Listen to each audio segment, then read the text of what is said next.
Bonjour, bonsoir. Ça dépend de l'heure à laquelle vous regardez cette vidéo. Je le fais depuis Niagara Falls. Niagara, c'est un lieu touristique, canadien. Il est situé presque vraiment à la frontière avec l'État de New York, pas New York ville, l'État de New York, puisque nous allons voir là, nous descendons, nous sommes sur la pente, nous descendons vers la chute et ce sont deux chutes jumelées. Il y a une grande partie de la chute qui revient, n'est-ce pas, au Canada, une autre partie qui revient aux États-Unis d'Amérique. Nous allons visiter les deux endroits mythiques ou les deux endroits touristiques. Ce sont des merveilles du monde. Pourquoi nous avons choisi ces sites? Nous l'avons choisi parce que j'en ai entendu parler par une de mes collègues avec qui je travaille. Cette dernière était venue il y a 2 ans ici. Elle m'en a parlé, alors moi aussi, j'avais vu le site en documentaire sur une de télévisions françaises. J'avais vu ça, et puis sur le plan aussi de ma culture personnelle, donc je lis le site. Je lis les merveilles du monde. Parmi les merveilles du monde, on cite aussi Niagara. Niagara Falls, donc c'est un lieu mythique du nord canadien, donc du nord américain, donc c'est-à-dire États-Unis, Canada. Et aujourd'hui, j'ai le réel plaisir de visiter ces lieux. Et je vais situer ces lieux sur deux plans. Deux plans très importants. Le premier, c'est celui du tourisme. Le deuxième, c'est celui des infrastructures. S'agissant du tourisme, cela veut dire que le Canada a investi sur un site naturel des moyens conséquents pour attirer du monde. Puisque tout autour du site, il y a des lieux attractifs, outre le site même. Nous avons vu en haut les casinos, des hôtels, l'hôtel Marriott, de grands hôtels tout autour. Et il y a beaucoup de choses. Et parlant maintenant des infrastructures, les infrastructures sont vraiment très importantes pour le développement du tourisme dans un pays. Bon, je ne voudrais pas venir directement dans cette vidéo, n'est-ce pas, comparer le Canada avec notre pays, la RDC, non. Mais je voudrais un peu insinuer ce que les gouvernements du monde font, déploient comme effort pour n'est-ce pas, mettre en valeur certains sites touristiques, certains lieux naturels d'abord, puisque le site Niagara, c'est un lieu d'abord naturel, qui profite, n'est-ce pas, au Canada, à la géographie même du Canada, qui profite, n'est-ce pas, au patrimoine culturel canadien, dont ce gouvernement a mis des moyens conséquents, des gouvernements successifs, hein, si on peut remonter même à X, remonter les dates. Donc ce sont les gouvernements successifs qui ont mis des moyens pour entretenir, pour créer des lieux attractifs autour du site naturel. Et ce qui fait que ça rentre beaucoup de devises, puisque quand nous, on quitte par exemple d'un pays à l'autre ou d'un continent à l'autre, on vient ici, et en quelque sorte, vous faites rentrer, n'est-ce pas, des devises dans leur pays. Puisque quand vous achetez des billets, les billets des avions à destination du Canada, à destination de Toronto, à destination de Montréal, etc., etc. Puisque ça, c'est un lien touristique une chute, mais il y a des lieux touristiques à travers le monde et à travers le Canada. Donc maintenant, nous, on est là devant la chute, une des grandes chutes du monde. Donc il y a affluence de gens, affluence des nationalités qui viennent visiter le Canada. Imaginons que si on avait mis en valeur, n'est-ce pas, nos sites aussi touristiques, ça allait attirer du monde, ça allait créer, n'est-ce pas, des emplois. On voit ici des petites et moyennes entreprises, des petites et moyennes industries tout autour de Niagara. Donc voilà raison pour laquelle je voudrais un peu parler de notre pays. J'en profite pour parler de notre pays parce que nous avons des sites touristiques. Dans le Bas-Congo, on a des chutes. Dans les Bandundu, on a des chutes, on a des cascades. Dans les Kivu, dernièrement j'avais vu une vidéo depuis les Kivu où il y a une chute où il y a une sorte de grotte. Dans des grottes, il y a un trou percé, dedans il y a de l'eau qui sortent et ça crée une chute. Mais ce n'est pas une chute comme je vois Niagara, puisque Niagara c'est une très grande chute, mais du moins on pouvait, n'est-ce pas, valoriser nos vestiges au Congo si nos gouvernements successifs y avaient pensé, si nos gouvernements successifs avaient mis des moyens conséquents pour attirer du monde. Il y a certains pays dans le monde qui ne vivent que de leurs sites naturels dont ils en ont fait, n'est-ce pas, des sites touristiques, puisque c'est le plaisir des yeux. Les gens veulent voir les vestiges, veulent voir les lieux naturels pour voir un peu la dimension des dieux, comment Dieu avait créé son monde. Puisque la chute de Niagara, ce n'est pas un truc artificiel, c'est un truc naturel dont le gouvernement canadien a mis des moyens pour, n'est-ce pas, les protéger, pour, n'est-ce pas, les mettre en valeur. Et de l'autre côté, vous verrez, c'est la partie américaine dont je vous ai parlé. Voilà, ça attire du monde, c'est un grand plaisir de voir. Et quand est-ce que nous aurions, n'est-ce pas, de telles infrastructures? Quand est-ce que nous aurons, n'est-ce pas, l'idée de parler du tourisme? Quand est-ce que nous aurons l'idée de développer des lieux, des merveilles du monde que regorge encore le pays, le Congo? Puisque nous sommes toujours sur les minéraux. Alors qu'on devait faire fonctionner notre Congo rien qu'avec l'agriculture, rien qu'avec un secteur. On pouvait faire, n'est-ce pas, développer notre pays rien qu'avec le tourisme. Alors nous attelons, nous nous apaisantissons surtout sur le minerai, sur le cobalt, sur le diamant, sur je ne sais pas quoi. Alors qu'il y a des secteurs, qui rapportent, des secteurs qui rapportent pour les pays. Hein? Voilà, nous sommes là donc à Niagara Falls. De l'autre côté, c'est la partie américaine. En face, ce sont les États-Unis d'Amérique. Il y a des gens tout autour là qui viennent aussi visiter. Voilà, ce sont des merveilles du monde. On en a chez nous, dont on ne les a pas mises en valeur uniquement par manque de volonté politique, par manque de dynamisme politique, par manque d'invention de la politique nouvelle. Donc regardez, il y a toutes les races, il y a toutes les races qui viennent, toutes les races du monde, toutes les nationalités affluent vers Niagara et ça fait la fierté du pays.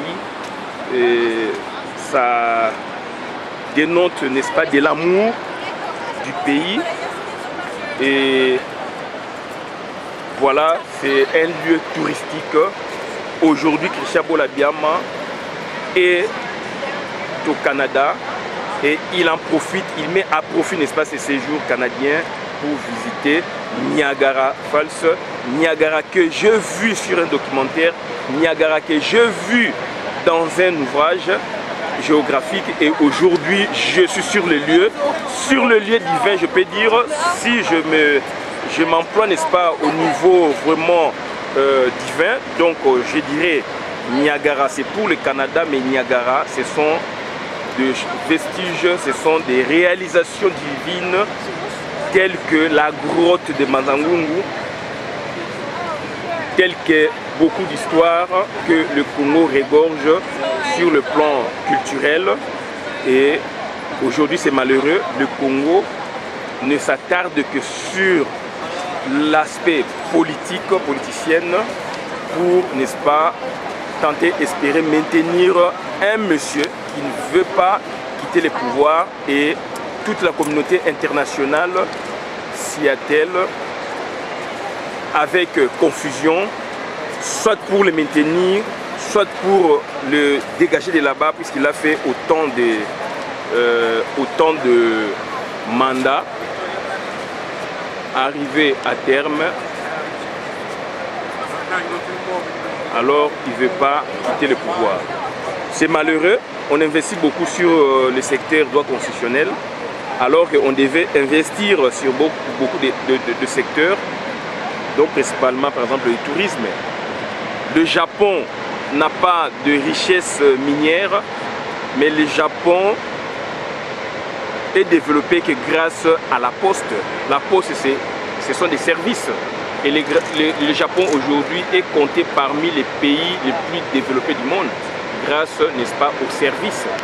Mais nous, qu'est-ce qu'on a? On a plusieurs richesses négligées, au profit de diamants, de cobalt. Voilà, donc demain déjà on nous parle de voitures électriques qui seront développées grâce aux minéraux que regorge le pays. Est-ce que doit-on développer les pays avec les minéraux, avec ces secteurs, alors qu'il y a d'autres secteurs qu'on peut développer qui peut, n'est-ce pas, faire entrer beaucoup de devises. Voilà ce que j'avais à dire à propos de Niagara. Aujourd'hui j'y suis, ça me fait une fierté, c'est un plaisir, ce sont des grandes découvertes du monde. Donc Niagara, il y a deux parties comme je vous ai dit, il y a la partie canadienne, la plus grande, et la partie américaine. Donc on est vraiment à la lisière avec les États-Unis d'Amérique.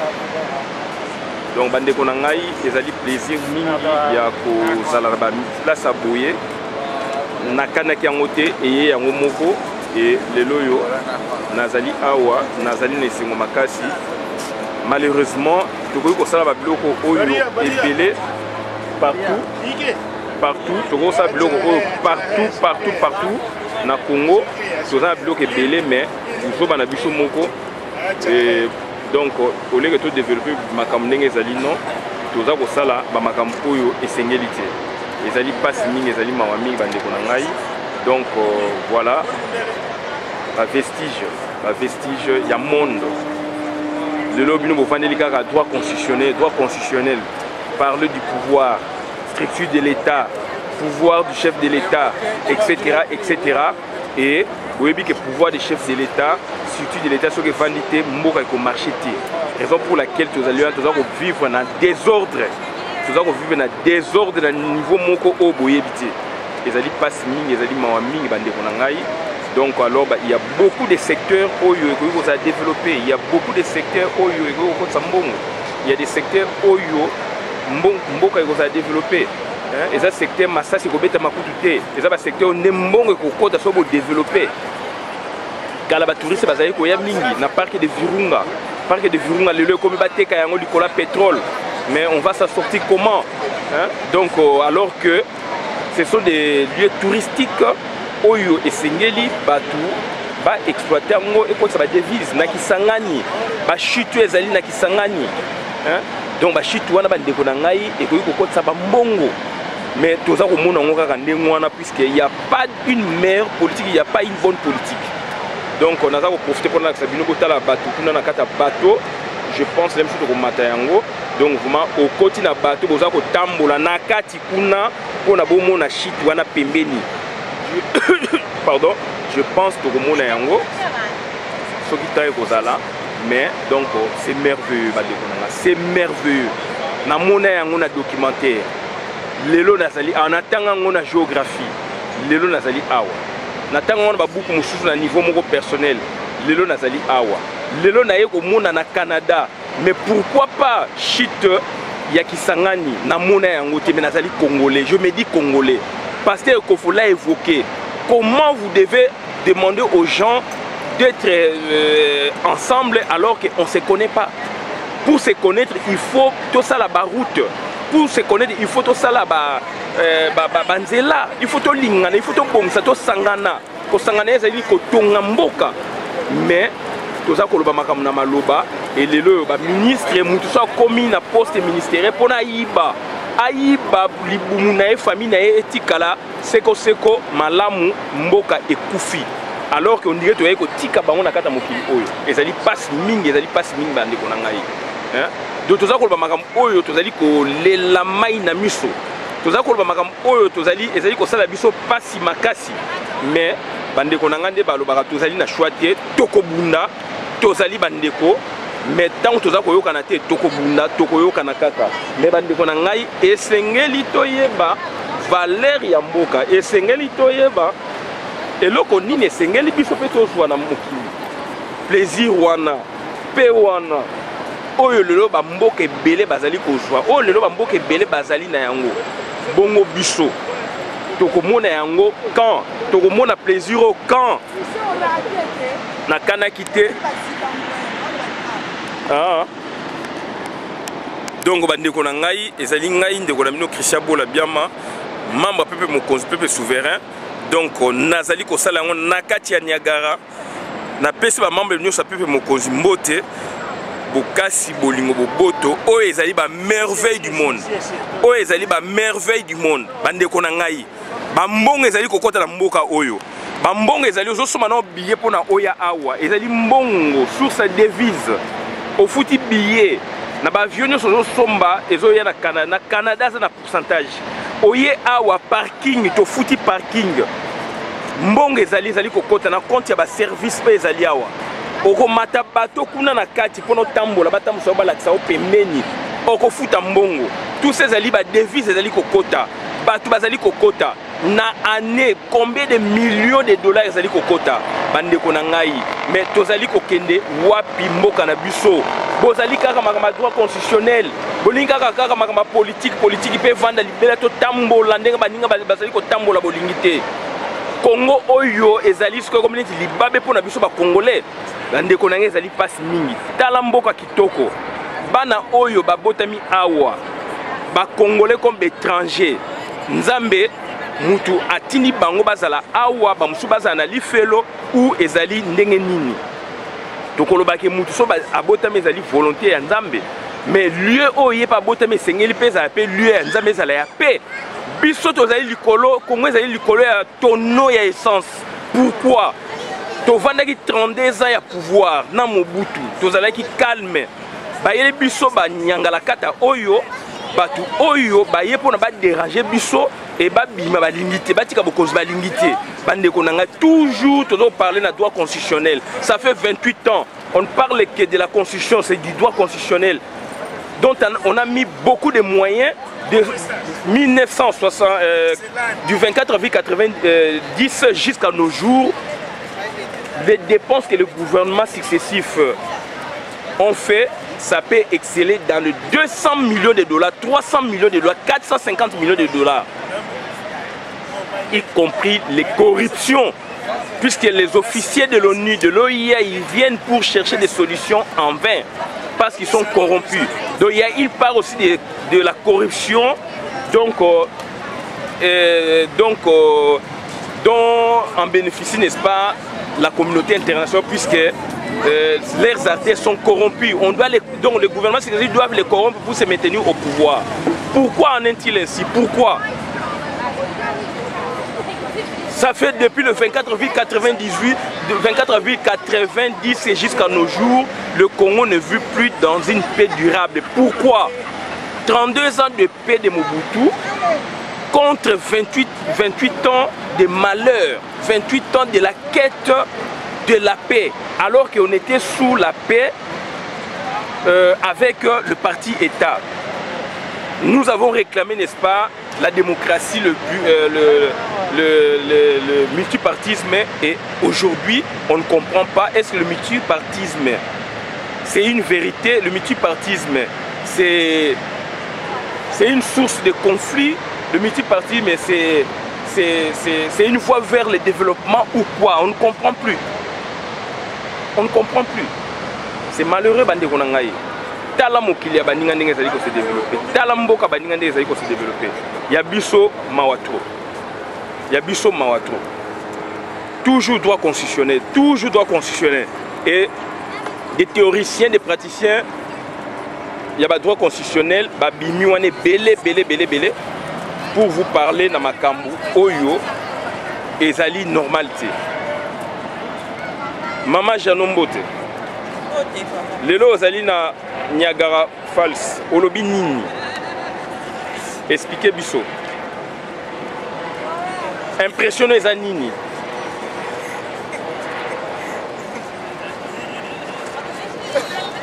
Impression awe eza nini? Azangi maluba. Nde baba dialo azangi maluba. Donc mama Jano Bola azangi maluba. Toyesko awa kotuna mama Mimi.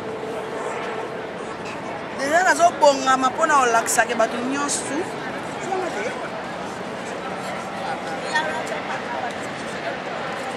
Vieux Mufweli. Olobi nini? Yo mto memi biso awa. Olobi nini? Yo za Canadien, ovandi na Canada ba mbule belé. Olobi nini? Impression eza nini? Impression na ngai ya ezali ke na sepeli trop monne boye omoni mboka ne ezali. Ouais. Omoni mboka na biso wana. Ouais. Oh biloko na sozabi eza biloko ya mike na bamboka na. Ezali na Kisangani ezali na Bakongo ezali un peu partout ba bashito. Ezo sala ke tozala na ngote. Voilà. Ezali kaka organisation. Voilà. Ce qui organisation ezali bato nous sommes na baroya. Baroya kotala on est Justement. Parce que quand il y a l'ordre, donc tout est au marché. Voilà. Awa ordre ezali. Voilà. Ezate ko nani ndeko ya nani oyo mtatala ngote. Awa ezana ordre nango. Voilà. Donc loi muteza likolo ya biloko. Voilà. Yango ezo tourner na RD surtout. Oui. Donc ça exemple que bato mboka na biso ba mona ke batali ya bien. Toza nango. Faut ça ni photo tia ordre. Voilà. Pour lobby ezala bénéfice mboka. Voilà. Pour eux bato ya yao. Dépend donc bato ba soma biloko ba dépenser. Mbongo neza mbongo à l'état. Yango bazo bongisa biloko surtout mona. En tout cas pour ngai ba mona ba biloko ba yango bato baza na Congo. Soki faut pas méga kobimaka bazokende kotala bamboka comme si bazwa baide wana bazwa biloko bazomona wana bayana ona mboka kusona ona bakonzi ya mboka mpona kozongisa mboka na nzela po mboka eza na nzela te mboka eza na nzela te mais nayebi ke lelo lobi okuna mboka na biso ekozonga na nzela Voilà. po biso tokoya ntango mboka eza na nzela po toya soki mboka eza na nzela te tokoya ndenge. Voilà. En tout cas, dans ce pays, bon, mon abino, peuple mokondi, na mona kaka na télévision, peuple mokondi, na moni ketchup, na moni nani commandant Esso. Lelo, ça va ser grâce na moni Christian Bola. Donc dans zo mona e bonabi na moni pe vieux Bolumbo. Edi Bolombo. Na moni viora Edi Bolombo. Donc à travers Bola na zo mona bato surtout la seke. Biso zo na kati ya peuple. Mokondi. Non, oh, peuple ndenge nini oyo. One expression de biso na Canada. Oh, peuple moneto yo kanaka to yo kanate. En tout cas, merci. Bien, expliquez biso skoyo. Limite nga na lobby kaka vaguement mais yo expliquer biso skoyo États-Unis za wapi. Pour babi eza deux parties hein. États-Unis. Mon épisode de toza net, mon toza bo. Ils sont na Canada. Ouais. Donc côté au Canada. Côté de toza au Canada. Oui. Ouais. Si vous avez côté assis. Au moins, bateau va na pont wana. Na ben na ngoma muke. Na pont wana. Au moins bateau va na ngambo wana. Donc bateau va na bango bateau tala na ibisi to tala wa. Bango bateau tala ngombe bango baza ba américain. Na ngambo wana États-Unis. Bateau na baza. Pont wana vers wana. Bateau na baza ba américain. O nyuso baza likola bozo mona wana. Malgré sa distance. Mais bango baza ba américain. Bango pe ba yo ko tala shit. Donc immeuble bo mona na ngambo wana. Wana za État ya New York. État à New York. Mais ville à New York était État à New York. Wana za Buffalo. Buffalo. Oh to ba Buffalo. Buffalo. Pour Detroit ils à côté. Donc za ba mboka mo ikangama na modo. Ouais. Si vous partez à Canada ou ya shit wa pango sikola. Parti à Canada shit yango tozo mona. Donc ouais, tu peux se Congo. Pour wana za États-Unis. Aux États-Unis ouais. Au ya Canada. Ya Canada ngo. OK. Pour ce hôtel ici bango moni so hôtel ici bango bateau à Canada. Ouais. Ah donc il y a deux bateaux différents au circuler on. Moni bateau baza na marque rouge. Ouais, ça na ben na ngoma mukie. Oh za bateau à Canada. Ils ont que l'accès bango site ya les bateau rouge. Oh bateau ba rouge. Oh za à Canada. Ouais. Ouais, mon drapeau na bango. Non, on est États-Unis. Ouais, rouge dans mon États-Unis. Balobi donc les ali bateau, mon les États-Unis, Canada. Mon des drapeaux. Na mon. Mon Canada à côté. Ouais. États-Unis côté ouais. Donc on est sur le petit baquet au lac Sabaron. Côté à Canada. OK. So tali au mona. Au moni bateau sur télémi kuna. Ils ont c'est là-bas. Non, on a bien été. OK. Ils ont mon bateau. Il faut la pousser en kuna. Donc so ben. Ah ouais. Bandeko na ngeza ba merveille à monde to blaguete ko ngeza biloko nyos tout. Ba shit ya kisangani biloko yo. Moni bateau mo déjà ça dans le brouillard là, ouais. Sol. Ah sol. Donc bandeko na ngai donc ezali ba merveille à monde, ezali ba merveille à monde. Ezali ba merveille à monde et tozana ngona Congo. Ba shit o ya kisangani wana. Biso tozonga pona ba mbisi banini mais eza ba shit osakana te. Hein? Na ba Congo, ba cascade ba shit. Oye sala ke ba Starley, ba Livingstone. Donc bazaki na ba trouver qu'il y a comme obstacle pour na ba tambola bien. Et ça va merveille. Voilà. Mais bino bolingaka doit constitutionner ka pouvoir. Il y a des secteurs comme ça on peut développer. Hein? Oye mboka pe ko côté ça ba devise. Donc biolobi o kuna shit wana. C'est là. Il faut trouver un bateau là. Les bateaux sont là brouillard oui, loba non. Au moni bateau musukuna. On les a bateaux aux États-Unis. Au moni bateau ils allaient aux bateaux Canada. OK. C'est là. Ils ont deux bateaux. Oui, la moni. Donc on a des bateaux touristes il y a États-Unis ouais. Ouais, bateaux touristes. Voilà bateau oyo, voilà bateau au moni wana. Oh, partout aux États-Unis, les autres bateaux aux États-Unis. Il y a Canada, moyen mon bien c'est là. Bon, toutefois, donc, c'est-à-dire, au fait, Niagara, yeyo. Donc, le développement, il y a Mboka Bolingo Salate. Bolingi, qu'on développe Mboka. Donc, toujours qu'on parle de la droit constitutionnel. Alors, il y a des secteurs, logements à secteur. Hein? Tourisme est un secteur. Agriculture est un secteur. Volonté, tamboli. Ma mimi Chine, yo lobin, po yo qui n'a pas Chine partout. Lobin. Le lot ça na Canada, maman mimi Chine. Ngana obengo maman mimi Chine. Lobin. Là le but on a kata Niagara Falls. Là la outil nanga arrivé de Congo. Ouais. Donc to ana kata Niagara Falls. Toyota Landé shit et ça na mboka baninga. Ouais. Donc ils appellent bien un jour. Na kisanga les a na ba Congo ça. Mais et comme petit nakin. Voilà. Ils appellent Sengope comme appelle na kata kinta bato baya. Ba okotawa. Oui. Bon on peut okota. Voilà. Et développement mboka pe ezo mata likolo kita mboka e mata. Voilà. Pour nini pour mboko mbongo ezo kotawa et ça bien.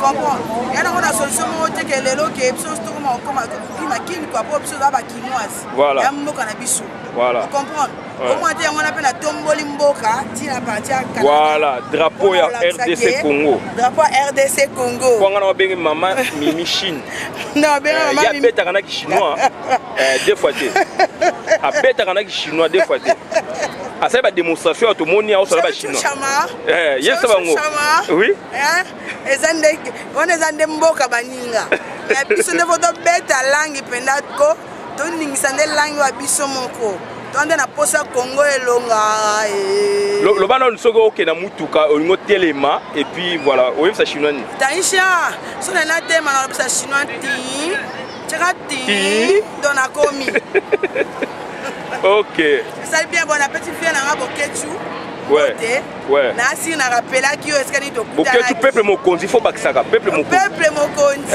oye beska to kuta na ko ta oli atabana o to zaka na rama oyebi nga wana nga yo mama Mimi Chine bon na pesi mbote mingi osara tu ngo elonga bon il faut to ke koto kuna donc bandeko na ngai ezali c'est un plaisir ezolekela ngai ndelo volonté oyo ezozanga biso ya congolais batonani na parler du peuple pour parler que de la politique ya buzoba ko créer ba débat moko ya buzoba alors bato ba ko vivre nde na ba transformation ba secteur tout ça tout mais non le loba ovanda nini pona Kabila pouvoir aligner kolongwate onia lo bamabe États-Unis lo bamabe donc a bloqué toute une nation pour le développement mais les amawaming les catastrophe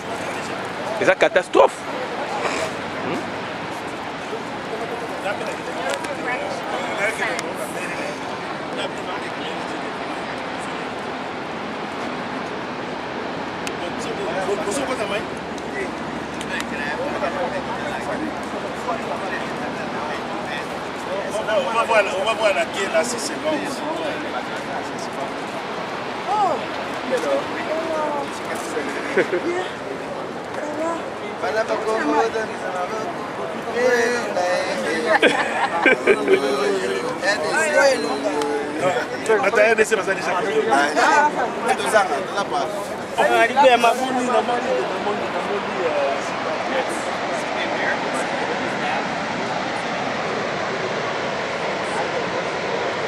Donc ça c'est la partie américaine.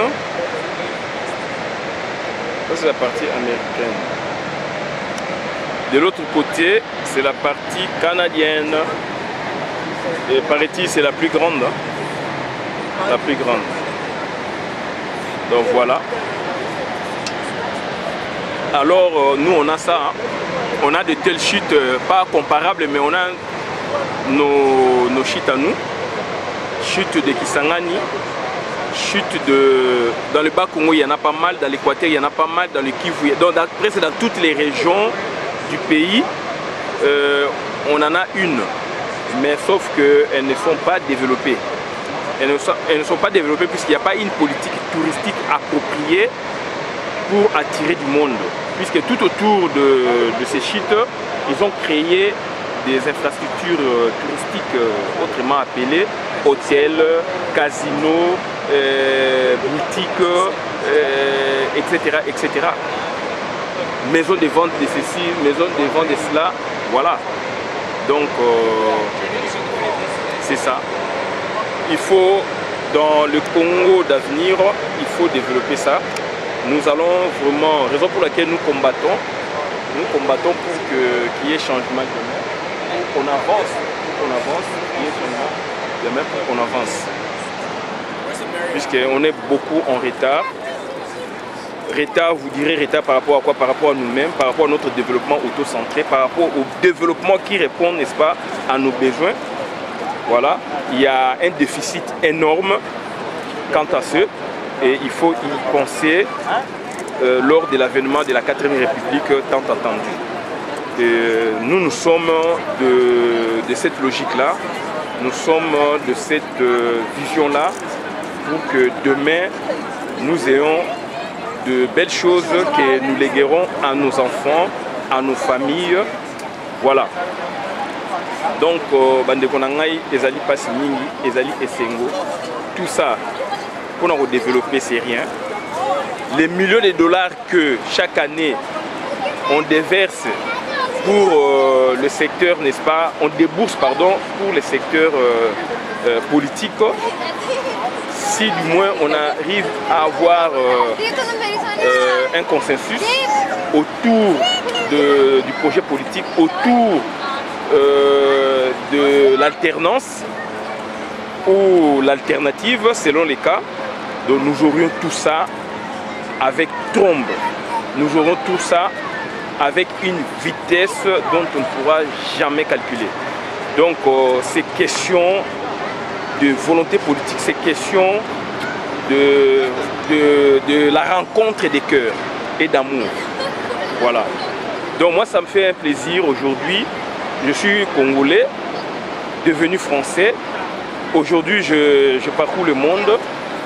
Je suis au Canada, à Toronto, et je viens visiter de tels vestiges que je lus dans des ouvrages de géographie, que j'ai vu dans des documentaires. Aujourd'hui, moi-même, je suis là, j'ai fait mon petit documentaire ou ma petite vidéo pour illustrer ce dont on a parlé tant par diverses personnes, par les sites géographiques internationaux. Donc voilà, j'en suis très ravi, très ravi.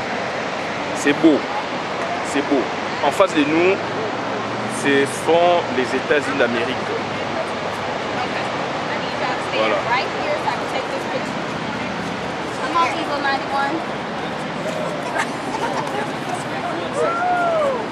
C'est un plaisir, énorme, énorme.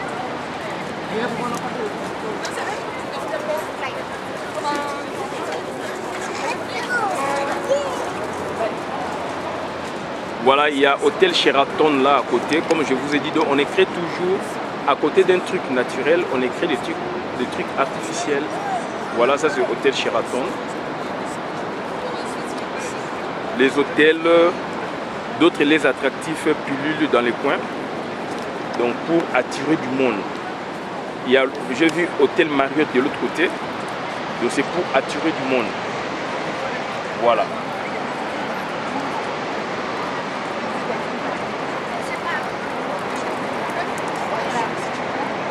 Niagara. Pas Niangara, Niangara te. Baba Niangara na Congo. Mboka Niangara na Congo. Oba Tchakumba balabala mais eux ils dit Niagara. Niagara Falls. Voilà.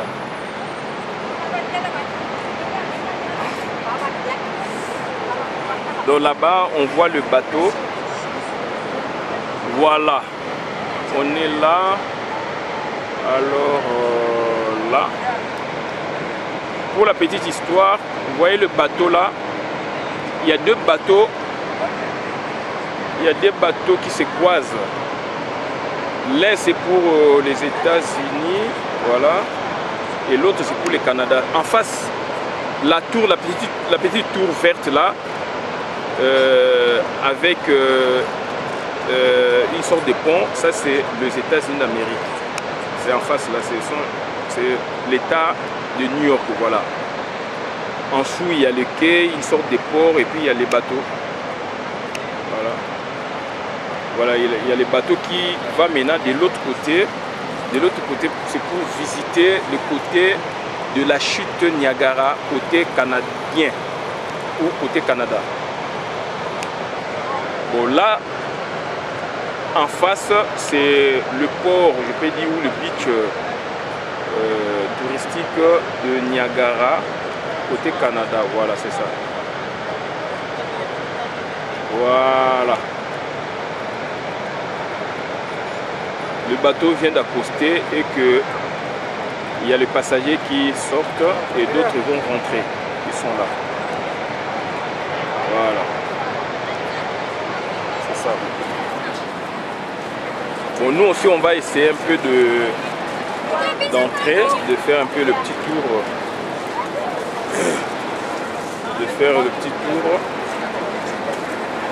On va voir si... Puisqu'on doit faire la queue. Si ça ne nous permet pas, puisqu'on a d'autres choses à faire, on va rentrer. Mais sinon, notre intérêt c'était de parcourir un peu sur la chute.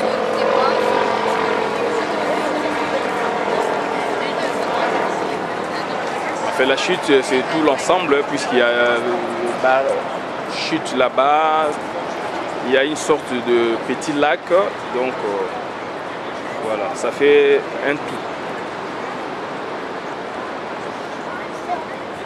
Vesigo donc.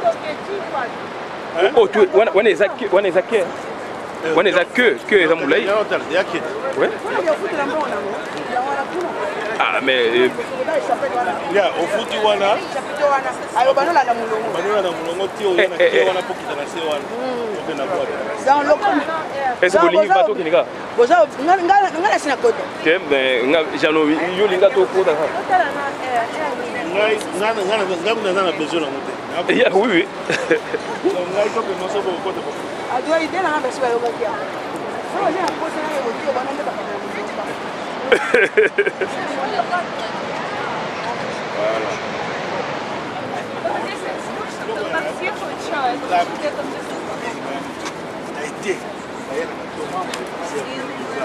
Bah eron de boni ngabo kenda. Ouais ouais. Ba song si ba pa tu ka bo ke ma ba to ala kenda ba. Ouais ouais. De bon ko ba lu yo ma me ngabite. Ba mo zo ko place ni o kote na nga bi koto de na.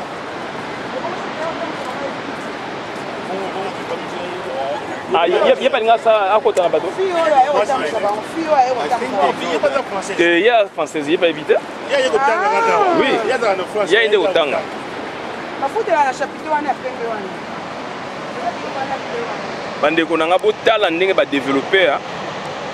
C'est rien, c'est question de volonté politique. Tant que nous sommes comprendre les bisotés, Babiloko yo to mona oyo. Et ça va vestige du monde. Bisoto ça n'angwe belé. Et belé nga esanga bien mais esanga pe bien té. Et ça va shit monde naturel côté kuna. Mutu a changé le moté. Qu'est-ce que l'homme a fait?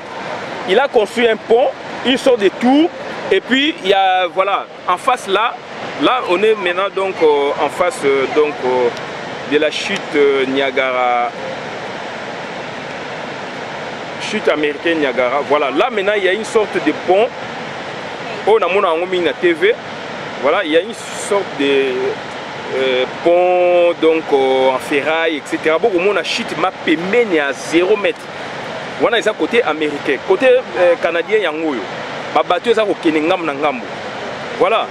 Donc il faut au footimbon au salike, bolandi landi ti nandenge. En face nango siko a ezande Canada côté biso sali. Zana zwango bien. En face nango Canada yango. Canada yeyo. Bateau siko au moins bateau ba ola taba ba bilamba na rouge ezali pona contre le vent. Contre ba mpepo ya ba shit tout ça. Boza ko tambola siko pemeni ba mamino pemeni. Mon bo na éviter so dans amana temps. Voilà. Donc on sommes habillés dans l'icolo kuna, vous sali que après bozo kita malembe ti air na mino ekoka, ba pesi bino ba une sorte d'imperméable wana contre les vents, voilà. Et puis dans nase wana ezali dom moko na moni wana, c'est leur administration, hein. Et là comme la sali, ezani administration, et là comme il y a données naturelles, shit sont des données naturelles et que l'homme maintenant vient tout autour à côté créer son administration, c'est tout, douane, fiscalité, etc. Ah bon, c'est pas là, ni bolingo ça blocoté, bolinga pouvoir. Bon, dans le ministère du tourisme, il y a rien. Car aventure. Bon, on a tourisme, on a un hôtel, au moins le ministre a batunaïe pour na base wa mbongo na hôtel, na boye, alors que c'est pas ça le tourisme. Bah il y a un recouvrement forcé dans l'hôtel na ba boye boye pour na bango donc tourisme ngwana tourisme ezaka ngwana te tourisme il faut inventer il y a des données naturelles tout autour vous créez hein, l'attractivité vous créez des trucs vraiment attractifs pour que Batoubaïa va s'intéresser des vis et quotas voilà bolingi biloko bongo bolingi Batouba ça na plaisir à michouter Batouba vivre bien té na Mwanda il y a des choses et quand on Kanamba il y a 20 ans bakangi yango comme il y a ma famille moko boye mais on va vivre comment Moutaye a on a bota caoutchouc 20 ans Mwanda et comme il y a oh Mwanda za ba koko na biso ba ba za ba Rwandais to comme ça ba mboka ba ninga loko biso moto za ba biloko nyoso to za ba biloko tout to za na ngotu to za na ngotu dans la côté Canada côté Canada tala tande bat batuni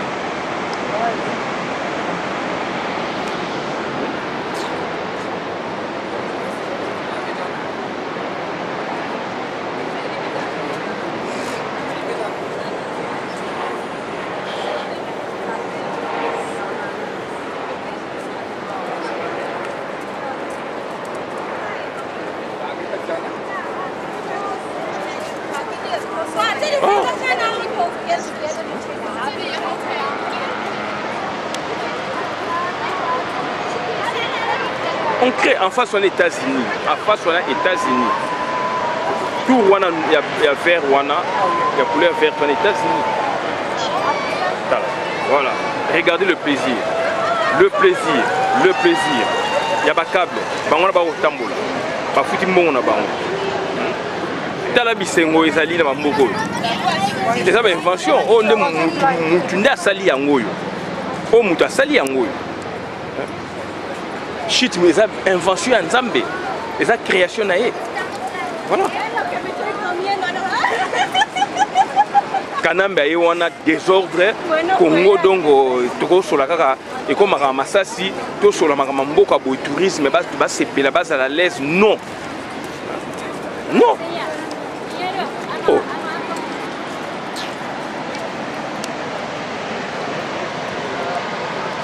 Voilà, ça c'est côté Canada. Ils ont créé leur administration.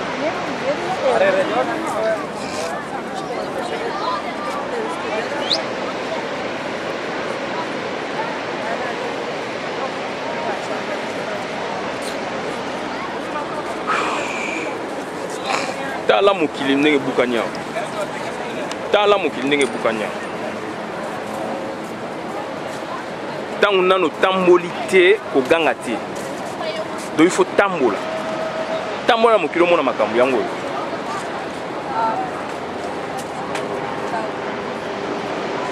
Il faut tambola au mona makambo. Voilà.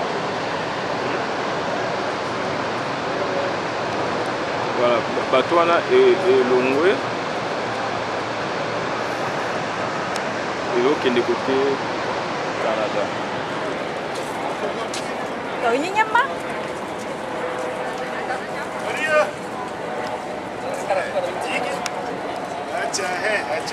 Lo más barato que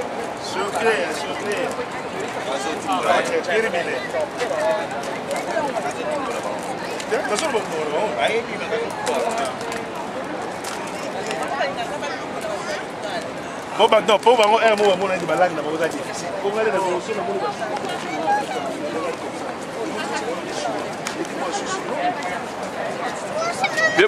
Bobby, Zimbabwe ou Balingala. Voilà, Zimbabwe ou Balingala. Et ça bien Lingala comme international, mais ils ont bateau, bah côté les super mystique. Ah oui? Bon, ticket à bord qui est bon.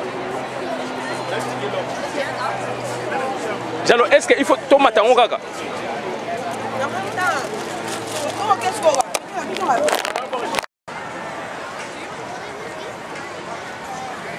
Oh, tu as Christian Bola.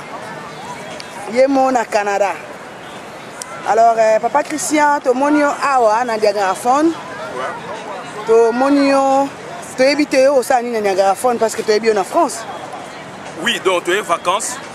Vacances, tu es qui? Et là, il y a compte, il y a mariage. Il y a Lisa Moufouele, na mobali nae, babala naki.